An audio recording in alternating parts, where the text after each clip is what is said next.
Hello dear friends, welcome to Tech and Tech channel. In this video, I show how to prevent posts from being visible in the collections shared with others. Okay, so stay with me until the end of the video. Subscribe to the channel and activate the bell. Let's go. Step 1. Click your Instagram account. Click your profile account. Click setting and activity.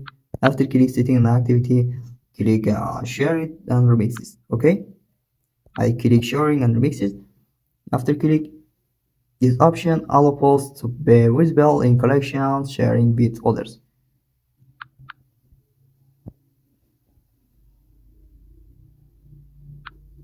You can enable or disable this option according to your personal preference.